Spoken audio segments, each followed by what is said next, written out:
The following is a presentation of the Eagles Sports Network. Alongside Carson-Newman baseball coach Tom Griffin, I'm Michael Watchering on SeeingEagles.com as the SAC releases its preseason poll with Carson-Newman ranked 4th in that poll. Coach, I know it's your favorite time of the year, not because baseball's 8 days away, but because of this poll. I know how much you love this, but it is a 4th selection, which means you have some expectations. I think over the last 5 years, you had been no higher than 5th and down there in 6th or 7th or 8th in the poll, so you could potentially be the underdog. This year, there's some expectations. How do you deal with those high expectations from the league? That's a great question. It's good to see you again, Michael, on this new year. You know as well as I do, I really don't care less about the poll, where we've been in the past. I mean, I don't even know where we were last year, yet we finished second. It's irrelevant. And there's no underdog. There's no favorite. Whoever got first, I'm sure, is thinking, you know, we still got to work for this thing. I hadn't even seen it till you told me. Honestly, and this is so cliche, you know this, but all we can do is make sure that we take care of our guys to get them prepared. Number one, we're dealing with some injuries, so we've got to get some guys healthy as we go into the year. And then each day trying to get better mentally and physically and fundamentally so that we're playing our best down the stretch as we get going and keep getting better. That's something that happened last year. And so the guys that are coming back, I think that's exactly what they're understanding. They're going to look at this poll, and I'm telling you, we're not even going to talk about it because they know how I feel about the doggone thing.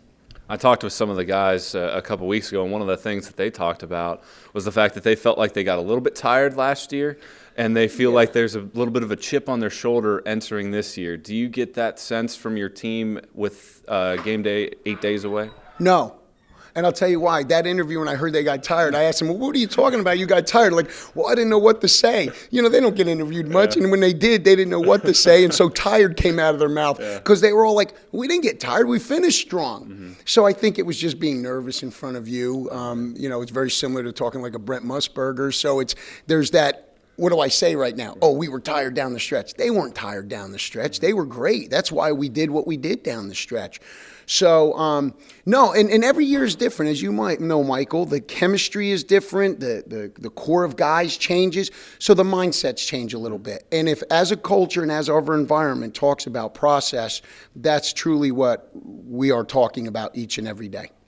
The Eagles also get 4 members to preseason squads with outfielders Ryan Addington and Cade Snap on the first team, shortstop Jimmy Rice on that first team, and catcher Gooch Greer on the second team. To see those guys, it really is an honor that comes from what they did last season, and they were really solid as a group last season. How do you ensure that those guys look at the expectations, know that now they're the guys in the lineup, and they can handle what is given to them this year? Tough call right there, Michael. You're right. You don't know what that does to the psyche of a kid. Because I think there's that, I had a good year last year and played well, I want to do better.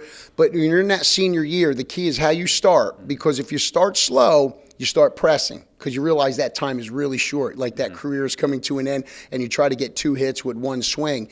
And I think it's up to coaches and their peers to say, hey, listen, it's still 1 day at a time. We're still worrying about winning ball games. Whether you go 0 for 4 or 4 for 4, the bottom line is that this club win. That is our focus. So if we can keep them focused on team and we versus I and individual stats, I think everything will be fine. And knowing the character of these young men and the other seniors, I don't have much issue with that right now. Now, again, as the season unfolds, you'll see what happens. But right now, where these guys have been in the past and where they are now, we feel very confident that they will keep that focus and not get distracted. 8 days until first pitch. What is the area of improvement you need to see in the biggest way when you head to North Georgia? Injuries. We got a lot of guys hurt that we've got to get healthy, number one, and our training staff, and they're doing a great job in getting these guys ready. Number 2, consistency in our pitching and finding some guys to kind of step up. Similar to what Dustin Batson did last year, we have to find some guys that we're not thinking of right now that come up and really perform above and beyond what we're thinking they can do. Coach, thanks for the time. We'll talk to you next week. Thank you, as always, Michael. He's Carson-Newman baseball coach Tom Griffin. I'm Michael Watchering on SeeingEagles.com.